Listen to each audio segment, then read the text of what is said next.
When Jayson Tatum is on the floor, the Boston Celtics have outscored their opponents this year by a whopping 178 points. In this video, we're going to go over exactly how Tatum is having such a huge impact on the court. So from his rookie year till now, JT has always been a straight up 3-level scorer. But so far in this season, I've seen a ton of improvement with Jayson's ability to attack the basket.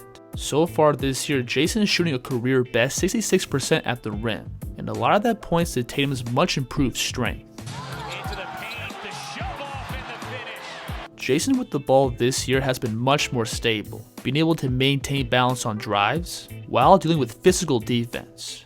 Right here, you'll see Tatum create a clear driving angle with just a simple jab step. Then watch how he puts his shoulder back into the defense to completely bounce this guy back like a JV player.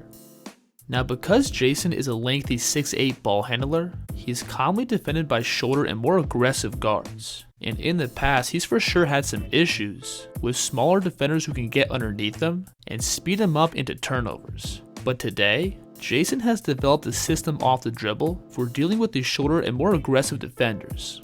On these clips, you'll notice how Jayson uses his body to shield and protect the ball, which of course helps eliminate turnovers. But this also gives Tatum some different attacking options. Right here, watch how Jayson is going to catch and pivot his right foot across his frame. And when he feels the defense heavily leaning on his right side, Jayson is just going to pivot that right foot all the way around and create a clear avenue to attack.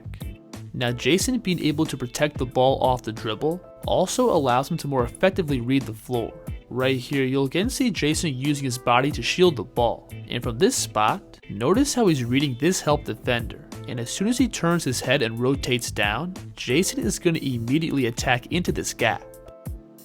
This is also an interesting move here, where Jayson is now squared up with his man, and he attacks into the middle with his crossover. And when this help defender stunts down in gap, notice how Jayson rotates his body to protect the ball. And when this lane opens back up, Jayson's going to dip his shoulder and re-attack into this gap. Now when Jayson does attack his man squared up, he keeps his game off the bounce pretty simple. One of his favorite moves is his basic right hand hezzy blow-by, where he skips off his left foot to build momentum, then replants it to push himself downhill. And when getting into this move, Tatum also likes to swipe with his off arm, which allows him to get more leverage against the defense into his drive. And then Tatum's counter to this move is just a standard right to left crossover. But what's important is that Jayson's setup into this move looks exactly like his right hand blow-by. Notice here how Jayson is going to again skip off his left foot, then replant it and drop his shoulders, to then completely shift Kyle Lowry into this crossover.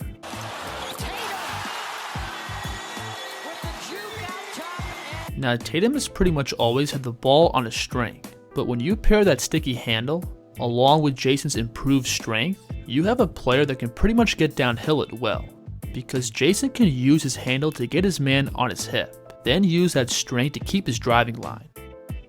Right here, you'll see Jayson playing with the ball back and forth, then watch how he glides out to his left, which gets this defender leaning and sets up a crossover back to his right. But once Jayson gets his man on his hip, watch how he's able to hold his ground and keep himself on balance into this finish.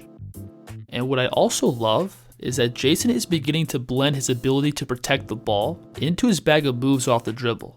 Take this play for example. Notice how Jayson pivots his right foot down, then pounds the ball and drops his shoulders to give himself more space off the dribble. Then from here, Jayson now has the breathing room to drop into a combo off the bounce. Tatum's improved strength also upgrades his outside scoring.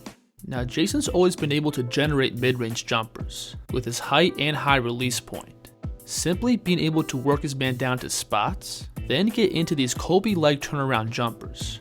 But Jayson's improved ability to protect the ball allows him to more easily work mismatches down to his spots, where he can then just absolutely butcher these smaller defenders. Right here, notice how Tyus Jones slides up and picks up Tatum from beyond the three, but watch how Jayson just simply stays patient and protects the ball, and he works Tyus down towards the baseline. Then he switches the ball to his right hand, so he can better read the floor and see what help side is doing. And when the defense decides to leave Jones on an island, Tatum's going to turn into his routine turnaround towards the baseline. Now I'm sure you've noticed on some of these clips that Jayson loves to get into the spin move while he's attacking downhill. But if the defense overplays that spin, Jayson can pull back and separate into pull-ups. Right here you'll see Jayson attack towards the middle, then get upright and spin back towards his left. But notice how much the defense sinks back, anticipating Jayson's momentum to carry him towards the basket. But Jayson's going to stop his momentum by planting his right foot and flowing right into his step back. Now Jayson's also been doing a ton of damage in pick and roll, and this is where we begin to see his 3-point shooting come into play. If teams decide to play drop coverage, or give Jayson too much breathing room off of screens, he's going to pull the trigger with no hesitation. And while Tatum's 3-point shooting this year may be slightly down, teams still respect his ability to rise up and knock down 3-point bombs off the dribble.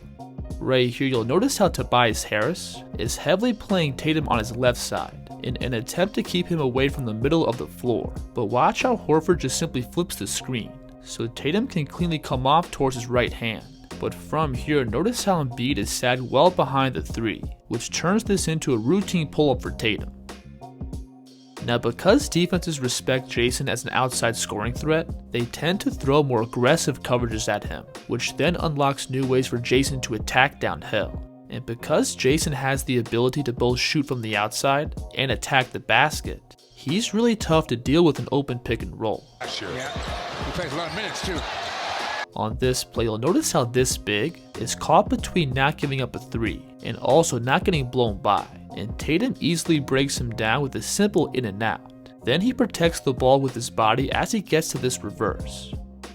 You'll see the same effect on this play, where again the big tries to meet Tatum at the level of the screen, but because he's worried about the pull-up 3, he's not in position to contain Jayson off the bounce.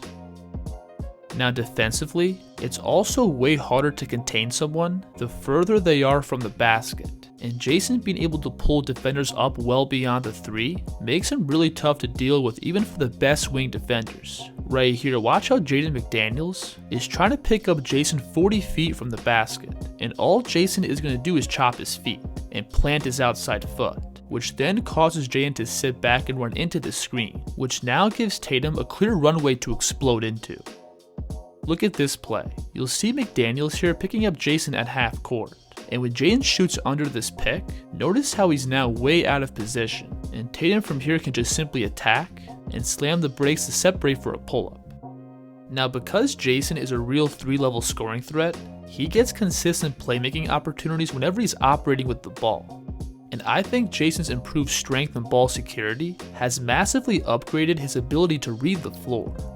Right here you'll see Tatum playing with a live dribble, and from here he's able to read Porzingis about to set a flare screen, and he zips a one-hand pass up to Holiday, who's able to attack right off the catch. And I also love these one-hand lasers that Tatum throws, because there's absolutely no fat in the delivery, which gives the receiver of the pass way more room off the catch.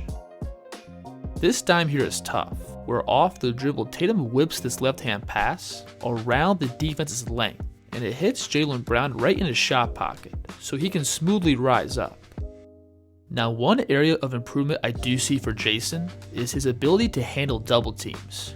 Whenever the defense throws multiple bodies at him, Jayson can get sped up and cough up the ball.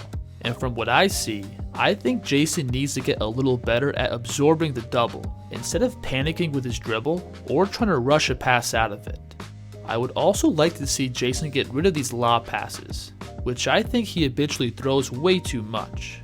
Now these passes can be very effective when Jayson can both penetrate the paint and there's no defenders on the weak side of the floor. But when he tries to float these passes up without putting any pressure on the defense, it allows the weak side to scramble over and make a play on the ball. Right here you'll see Payton Pritchard come up and set this screen, and from this spot Tatum could make a pocket pass right between these two defenders, but again he tries to make this lob pass, which won't get through against Miami's defense. But overall, I think this is for sure the best version of Jayson Tatum that we've ever seen, and the Celtics are easily in the conversation for one of the best teams in the NBA, but we'll see how things play out in the rest of the season. If you enjoyed the video, please like, subscribe, and let me know in the comments who the kid should break down next. The kid's here.